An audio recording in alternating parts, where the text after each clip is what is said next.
Olá, ele é determinado, confiante e agregador. Natural de Santana do Livramento, filho do seu Darcy e da dona Marlene, é um experiente técnico dentro do futebol gaúcho. O pai da Amanda e da Luísa, atua como treinador desde 2006 e acumula em seu currículo a experiência em equipes como Novo Hamburgo, Aimoré, Lajadense, Esportivo São José e Cruzeiro. Hoje teremos uma conversa de peso com Benhur Ensina Pereira. Técnico Benhur, seja muito bem-vindo para essa nossa conversa de peso. Muito obrigado, agradeço o convite, muito honrado de estar aqui. Grande prazer te receber. Muito obrigado.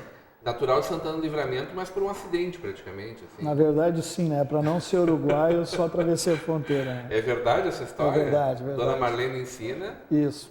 De Novo Hamburgo, né? De Novo Hamburgo, filha então, da terra. naquele momento, estava em Ribeira, na família do meu pai, o pessoal era de Ribeira, e quando resolvi sair, ela atravessou a fronteira, porque queria que eu fosse brasileiro, foi por isso. Mas também só nasci.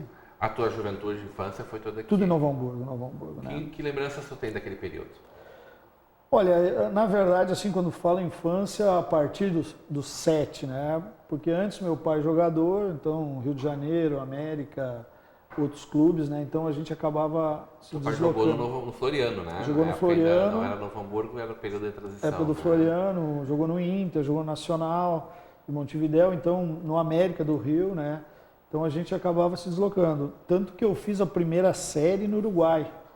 E aí depois, quando minha família resolveu vir a Novo Hamburgo, aí eu fiz de novo, porque eu só falava castelhano. Começou a ser alfabetizado em espanhol. Isso mesmo. E aí acabei começando aqui a primeira série, a época do Grande São Luís, Colégio São Luís, e foi uma época para mim fantástica. Foi aí que a gente, né, tem os amigos até hoje, né? E sempre gostei de Novo Hamburgo e, na verdade, eu me considero de Novo Hamburgo, né? Uhum. E aí foi jogar futebol também? Também, desde as categorias de base. No Novo Hamburgo? No Novo Vila Hamburgo. Rosa era teu chão, o estádio Santa Rosa, o teu santuário. Sempre, sempre. Mas antes ainda, me lembro que nas bases nós íamos para outros lugares aí, atravessava Novo Hamburgo caminhando, naquela época dava tranquilo, né? 6 da manhã saía de casa para jogar futebol, voltava 1 da tarde, nos domingos, que era a base, trabalhava, né? Pegou um período forte de rivalidade entre o Novo Hamburgo e o Esperança? Não peguei Não o viveu os Esperança. clássicos? Não vivi esse clássico. Ali já havia o confronto com o Aimoré, né? Era o clássico do Vale. E eu lembro e falo muito pro pessoal de hoje, eu tenho fotos em casa, lembro no 5 de abril, que é aniversário de Novo Hamburgo. Em 86 nós fizemos um clássico com a Aimoré, o Novo Hamburgo estava muito bem no gauchão, nós ficamos, eu acho que 17 partidas invicto, e era contra o Aimoré, o clássico, no Santa Rosa deu 12 mil pessoas. A diferença dos tempos, que né? Maravilha, né? 12 mil pessoas e tem os Para recordes. um clássico regional, é um número talvez nunca antes atingido e nunca mais atingido. Eu acho que vai ser difícil. É.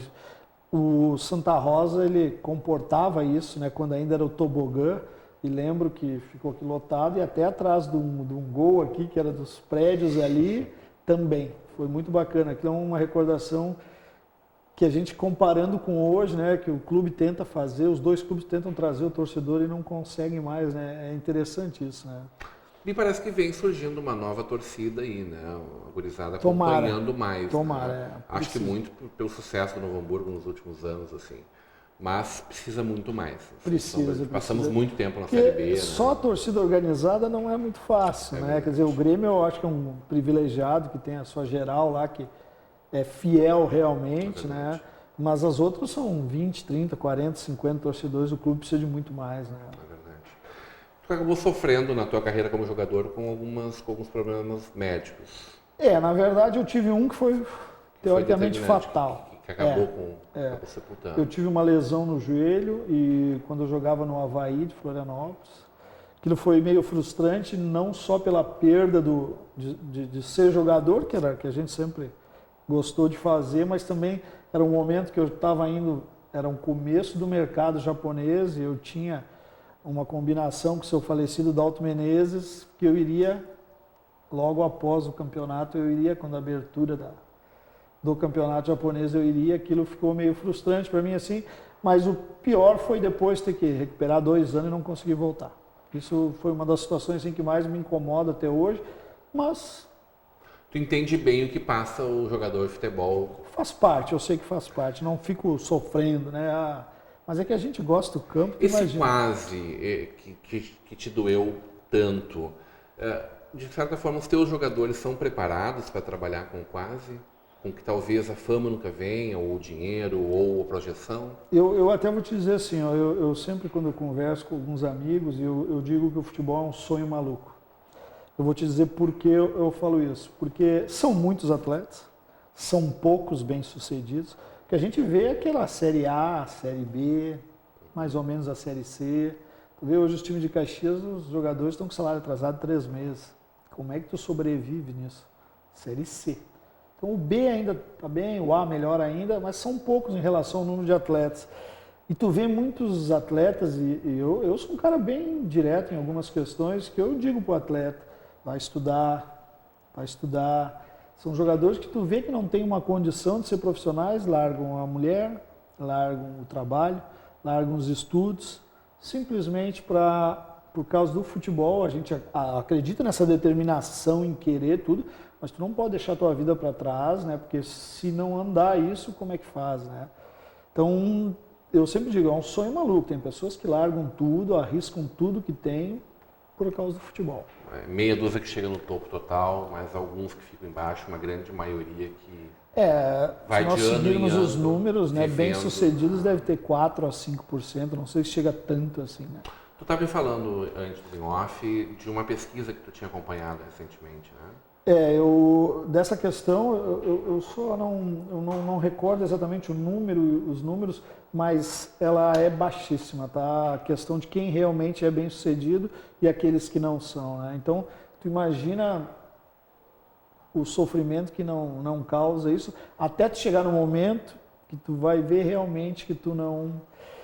Esse semestre agora tem acontecido uma situação interessante que eu tenho acompanhado. Muitos jogadores dizendo que largaram o futebol no nosso interior. Muitos. Exatamente por causa da gangorra. Chega o segundo segundo semestre morreu, não tem para onde ir. Já não era um grande salário no primeiro semestre. Já tem que ficar pulando, ficando longe da família. Em 12 meses tu vai receber, teoricamente, 5, se tu receberes, né? Daí tu ainda falou em outro momento que, inclusive, a dificuldade é em receber de muitos clubes. Em alguns clubes, tanto que a Série A está tentando coibir, né? O bom senso está tentando coibir isso. E tomara que sim, né? Eu imagino que todo profissional gostaria de receber. Quando tu não recebe, a frustração que é, sem contar a tua sobrevivência, né? Em compensação, como técnico, essa carreira tem sido construída de uma forma muito sólida, né? Também, eu acho que a gente vai aprendendo. Eu vou fazer, quando eu falei em 2006, na verdade foi mais no final do ano que eu virei como treinador profissional, né? Que aí eu assumi o Novo Hamburgo, uma situação difícil, que aí já estava num segundo semestre, mas ali me alavancou uma situação. Eu tenho cumprido meus objetivos, isso eu acho importante. Mas também em alguns momentos me frustro porque acho que poderia estar melhor, né? Mas eu sou extremamente competitivo, e isso eu acho que me prejudicou um pouco. Mas a quantidade de peças que tu tens para dispor também são muito limitadas, né? Para nós, no interior... Tu tem que sempre fazer um banquete com poucos ingredientes, né? Um investimento às vezes baixo, sempre, né? O que... Já teve a oportunidade de trabalhar com dinheiro de verdade, Benhor? Ainda não. Já trabalhei Deve ser muito consciência. bom, né? Deve ser ótimo. Eles falam dos treinadores brasileiros, né? Mas aí tu chega no europeu e aí ele olha lá, terminou o campeonato, vai sair 1, 2... Eu quero contratar quem? O melhor jogador, o melhor lateral direito. Eles vão lá e contratam, diferente do brasileiro, né? Tu no meio do campeonato, hoje, Corinthians, São Paulo, o próprio Grêmio, Inter perdendo o jogador, tu imagina como sobrevive o treinador, né? Isso que eles têm uma estrutura boa. Imagina nós do interior, né? Que a gente vai ter que garimpar, às vezes não tem tempo de trabalhar. Eu até comentei, outro dia eu estava comentando, quando a gente não sai no começo de um trabalho, a gente vem para apagar o incêndio. E às vezes é complicado. às vezes não tem que ser feito. É porque alguém tem que cair, alguém vai sofrer, alguém vai chorar no final do campeonato. Né? Eu tive a experiência agora no esportivo, cheguei, tinha aproveitamento de 16%. Quer dizer, o clube não tinha tem uma ótima estrutura, mas não tinha aquele poder de investimento. Então É o que chama um bombeiro? Com certeza. O cara que vem para... Em alguns casos até de milagroso. Talvez seja melhor. Faz uns milagres, claro que não é a gente, né? A gente é apenas um de toda a máquina da equipe, né? Claro que são jogadores que rendem no campo, mas precisa de uma direção forte, de uma comissão forte para manter aquela falta de estrutura, às vezes, a falta de qualidade até, em alguns momentos, para que tenha um objetivo, né? E nós chegamos lá, acabei com 74% de aproveitamento depois das primeiras rodadas. No final acabamos em 54% e o clube quase caiu para a terceira divisão. Quer dizer, nós fomos lá para salvar uma situação. Que bom que se cumpriu o objetivo. Mas é muito sofrido, é sofrido. A gente quer chegar na frente, né? A gente costuma... Então, mas faz parte. Eu acho que tudo são aprendizados e a gente tem que ter um tempo para a coisa consolidar. Como fica o técnico quando ele olha para o seu banco de reservas e não encontra solução? Na verdade, quando tu trabalha durante a semana, tu já monta isso. De repente, uma vez ou outra, de repente na sexta, na quinta, tu perde algum jogador. Mas eu já tenho, quando eu entro para o campo para trabalhar, eu já tenho o que eu posso fazer, o que eu não posso. Tu determina isso já no treinamento, tu tem a tua fichinha, eu posso fazer uma alteração aqui e ali, não defino na hora. Claro que de repente com a situação do jogo tu vai mudar, mas tu já sabe o que tu faz antes.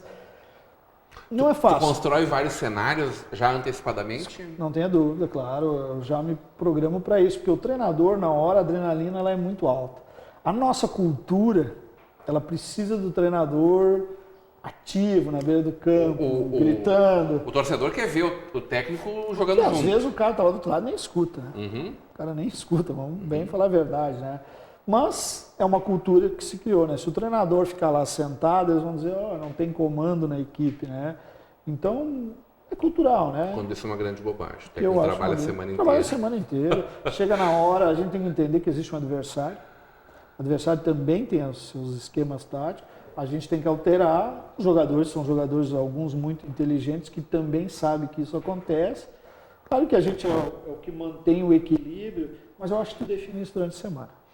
A qualidade da informação hoje corre uma velocidade muito maior e cada vez mais qualitativamente falando, melhor também. Os jogadores eles estão mais prontos para fazer uma leitura tática, eles estão cada vez mais espertos para entender um jogo, eles compreendem quando o técnico tem uma visão do negócio como um todo, passa uma informação, eles conseguem colocar em prática de uma forma diferente de como era? Olha, eu vejo assim, o jogador ele precisa, voltamos ao trabalho da semana, né? Ele precisa de muito trabalho para ele conseguir entender algumas situações. Eu acho que o jogador ele não usa toda a informação que poderia. Todos têm celular, computador, todos estão na internet, mas às vezes nunca no futebol.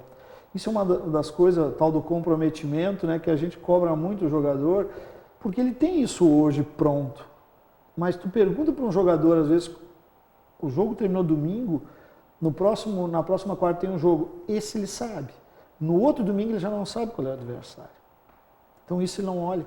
Às vezes tu pergunta, tu sabe quem são os adversários, eles não sabem. Então a comissão faz isso, de montar, de mostrar como é que funciona, como não funciona, né? Quanto por cento do tempo é físico, quanto é tático e quanto é conversa? Tu vai me responder isso logo depois do nosso intervalo. Hoje numa conversa de peso com o técnico Benhur Pereira.